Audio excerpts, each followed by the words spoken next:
When a big idea needs money, startups go to Sand Hill Road in Silicon Valley. I'm Scott McGrew. Join me for a new podcast featuring conversations with Silicon Valley's power players. Subscribe now to Sand Hill Road, the podcast.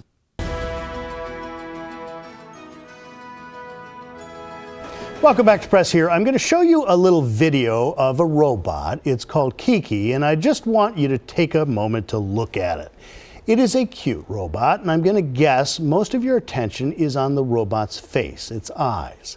That robot is pre-programmed, but so too are you. You are pre-programmed to search out faces, and Kiki has a face because Mita Yun gave him a face, or her, I'm not even sure. Mita is a roboticist trained at the nation's top school for robotics, Carnegie Mellon. Now, we're not going to talk science, though. We're going to talk about feelings, how to give robots emotion. Thanks for being with us this morning. I guess I should start out with whether Kiki is a him or a her, or whether it makes any darn difference. It's really how you decide it to be, but we're using a she for now. She for now. And then is Kiki a cat, a raccoon, a robot? See, I'm already projecting, aren't I? Right. Why does it have to be a raccoon? It could just be a robot. Exactly. So when we were designing Kiki, we drew a lot of inspiration from mammals, but without making it look like anything in particular. So a lot of people think it's a snow fox, a lot of people think it's a cat, so it's really up to you. And you can see, and I didn't mean any of this, this was not intentional, twice I have projected onto that robot, which is kind of what we're talking about. Right. I have tried to figure out what gender it is, and I think it's a female cat, but it's whatever you want it to be. Yep. Fair enough.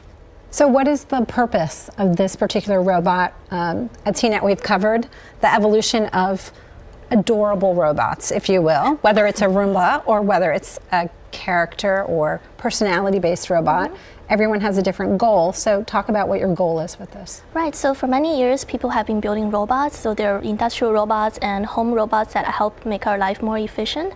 But the goal of Kiki is really to bring happiness to people.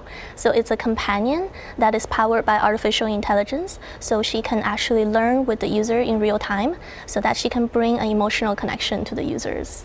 Who are you targeting with this? Like, who do you think would buy this human-like robot? Right, so we're really seeing a lot of different target audiences. One of the most prominent one is actually the seniors. So they want to have the companionship from a real pet, but it's obviously a lot of effort to take care of one. So they want to adopt a robotic character that has artificial intelligence. How do you give a robot a pet? I mean, obviously you can give it ears and make it look cute, right. But emotionally with the face itself, and I even going back to, it was a Tamagotchi, right? Yeah. How do you make somebody care whether or not, and this would be what, the late 80s, whether the Tamagotchi lives or dies, because it's just an LCD screen, right? How do you make me care about this robot? And I do, because it just winked at me. So I do care about this robot, but how are you doing that in reading about people's emotions and giving a robot emotion? So it's a really good question. So humans are actually hardwired to love characters and to love stories. So there's researches where the researchers will ask the humans to actually smash down a robot, but when the robot actually takes form, then when it has a backstory, the humans are less likely to actually just smash it. So with Kiki, it's a similar story. So it's a character, it has eyes just like us, and whenever people see it, people already think like he or she, and then does it have its own needs and wants?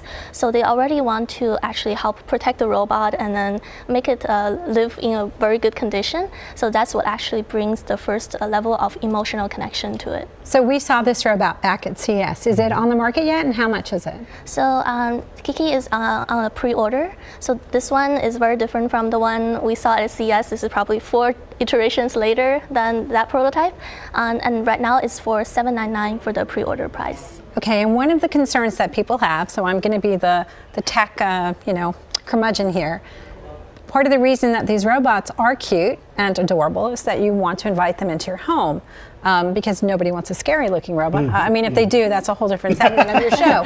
But at the same time, it is a step into your home that is an AI-based piece of equipment that needs to know a lot about you to interact effectively. And we live in a world where people's data has been co-opted in so many different ways. And so there's concern about, here's something that knows a lot about me.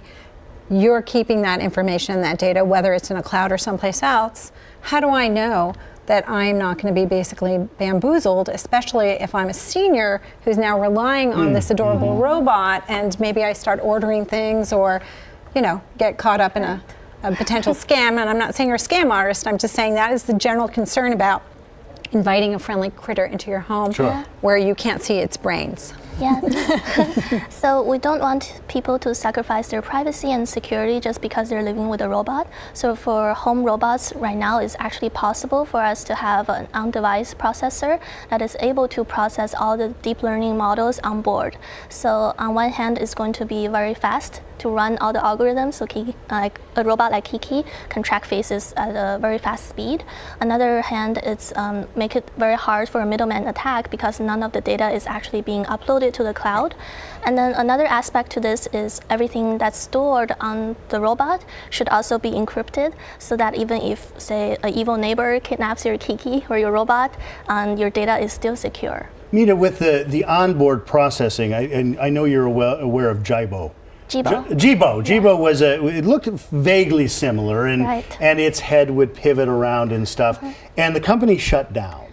Which meant that the big servers, the cloud that was powering this robot, because a lot of the computation wasn't happening at the local level, it was happening in the cloud, shut down, which meant now it was a hunk of plastic. It's heartbreaking. It's heartbreaking. Well, people put videos on YouTube of Jibo announcing that it was going to go away. And it was like Frosty the Snowman. It was awful. So if you have onboard processing, how dependent am I on your company staying alive that my adorable robot is going to stay alive? So Kiki will stay alive as is. So she will be able to process all the different input and output, and then she'll also be able to grow. So all the reinforcement learning is also running here on board. So if you get Kiki, you have this character. You already have it. But if our company dies, of course, future updates, there will be no one to work on. Fair enough. Then with Kiki, the personality can also be cloned. So in the future, if you switch to another device, you can still restore the same. Kiki with you? Right. Let me squeeze in one more question. I want to go back to emotions. What is it, because mechanically you can do just about anything you want. I mean, it's just gears and lights and things. What is it emotionally, as someone who is one of the top roboticists, went to one of the top robotic schools in the nation, what is the thing you can't do emotionally that you wish you could do? I guess it's to have almost infinite degrees of freedom, because if we look at a real animal, the way they move, right? They don't just have 20 motors; they have 100 motors, combined with their hair, that they're flying in the air, and then it's just infinite degrees of freedom. But with robot, every motor is very costly, and every motor adds a degree of complexity too. So I wish in the ideal world we can have infinite degree of freedom. Katie Roof, I can see you want to squeeze in one. Well, speaking of costly, you mentioned the price earlier. I think you said $799. So this is an $800 robot. Right. What makes you think that seniors are going to recognize the potential of this before shelling out that kind of money? So I think it comes to the value that the robot can bring, and then what kind of alternatives there are. So I do hope that one day robots can be as affordable as every family can adopt it. But the truth is, in order to have all the algorithms running on board, you need a very powerful processor. And then in order for it to be expressive, you need motors, you need a high resolution screen, and all of that combined is making robots very costly at this moment. Mita Yun is with Zoetic, and Mita and Kiki, thank you ever so much. Press here will be back in just a minute.